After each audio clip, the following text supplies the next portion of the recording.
ஒரு விஷயம். ஒரு காலத்துல நம்ம ரொம்ப விஹெச்எல் சீனியர்கள் எல்லாமே கொத்தடிமைகளா தான் இருந்தோம். அப்பவே தைரியமா நின்று அந்த ஆண்டிய படம் பத்தி சங்கத்துல சொல்லி நின்று போராடி பேசி அவரை அடக்குன பெருமை செல்வமணிக்கும் சரோஜாவுக்கும். இன்னமும் அவர் ரிட்டையர் ஆக போற ஸ்டேஜ்ல கூட ஜூனியர் கைக்கு சொன்னது செய்ய மாட்டேங்குது இல்லே, இதெல்லாம் இப்படி பாதிக்கப்படுது அப்படின்னு புலம்பி திரிஞ்சு தவிக்கக்கூடிய ஒரு ஜீவன். அந்த ஜீவனுக்கு 2 பெண் குழந்தைகள், 2 குழந்தைங்க கல்யாணம் ஆச்சு, 2 குழந்தைங்க வேலை பார்க்குறாங்க. ரொம்ப அருமையான பேரப்பிள்ளைகள் இருக்காங்க. அவங்க நல்லா சீரும் சிறப்புமா வாழ நாம் எல்லாரும் வாழ்த்துவோமா? அவங்களுக்கு சால்வை அனுபவிக்கிறதுக்கு புதுக்கோட்டை மெர்சி வாமா.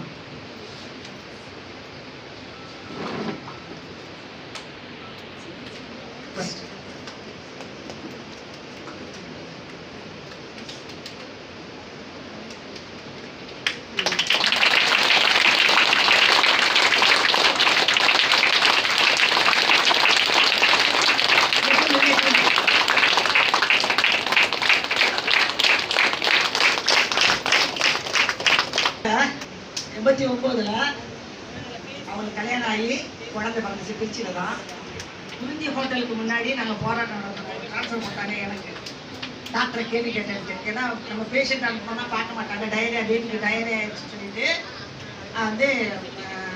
கேள்வி கேட்டார் டாக்டர். அவர் என்ன பண்ணார், அப்போ நம்ம டிஹெச்ஓ பிரின்ஸ் பிரபாகரன், அவர் எப்படி ட்ரான்ஸ்ஃபர் போடுறாரு சீனியர்களுக்கு எல்லாருக்கும் தெரியும். அந்த பிரின்ஸ் பிரபாகரன் எனக்கு ட்ரான்ஸ்ஃபர் கொடுத்தாரு. அதை எதிர்த்து நான் உண்ணாவிரதம் உட்காந்தேன். எங்க பிளாக்ல இருக்க டீக்குழு பிளாக்ல இருக்க விஹெச்எல் எல்லாருமே உட்கார்ந்தாங்க. அப்ப வசந்திக்கு முதல் பெண் குழந்தை பிறந்து சிசேரியன் பண்ணி குழந்தை பிறந்து டிஸ்சார்ஜ் ஆகி வர்றாங்க. இப்போ அந்த ஹோட்டலுக்கு பேர் என்னப்பா? இப்ப குறிஞ்சி, முன்னாடி குறிஞ்சி, இப்போ குறிஞ்சா குறிஞ்சி ஹோட்டலுக்கு முன்னாடி பஸ் ஸ்டாண்ட்ல, பழைய பஸ் ஸ்டாண்ட்ல மெயின் ரோட்ல உண்ணாவிரதம் இருக்கிறோம். அந்த டிஸ்சார்ஜ் ஆகி அந்த கை குழந்தையோட உட்காந்து போராட்டத்துல உட்காந்துக்கிறாங்க.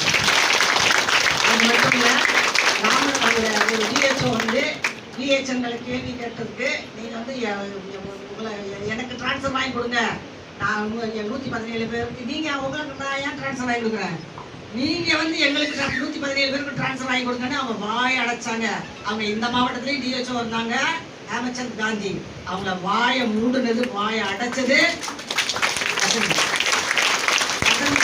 ஒரு தனி இடம் உண்டு வரலாற்றுல. அவங்களுக்கு ஒரு பெண் மகள், ஒரு ஆண் மகன். பெண்ணுக்கு ஒரு பெண் குழந்தை இருக்கா, அவங்க பையனும் இருக்கா, அவன் ஃபாரின்ல இருக்கான். பொண்ணு பிடிஎஸ் முடிச்சிருக்கா,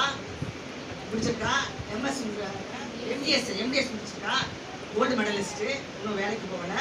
ஆனால் அவருக்கு அருமையாக இருக்கிறா. அவங்க வீட்டுக்காரர் ஜேஇயா இருந்து ரிட்டையர் ஆனார், பிஇயா இருந்து ரிட்டையர் ஆகிட்டாரு. அவங்க குடும்பத்தோடு அவங்க மகிழ்ச்சியாக வாழ்றதுக்கு நீதி காலத்தை நம்ம எல்லாருமே அவங்களுக்கு வாழ்த்து தெரிவிக்கிறோம். அவங்களுக்கு சால்வை போடுறதுக்கு எஸ்தர் ராஜகுமாரி வாங்க.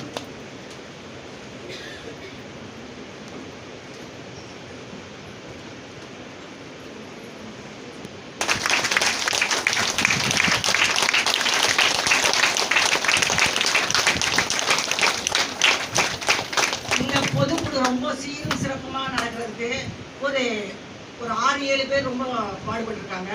அதில் ரொம்ப முக்கியமான வேலைகளை செஞ்சக்கூடிய அர்ச்சனா. அந்த அர்ச்சனா மாநில தலைவருக்கு சந்தன மாலை அணிவிக்கணும்னு கேட்டுக்கிறேன்.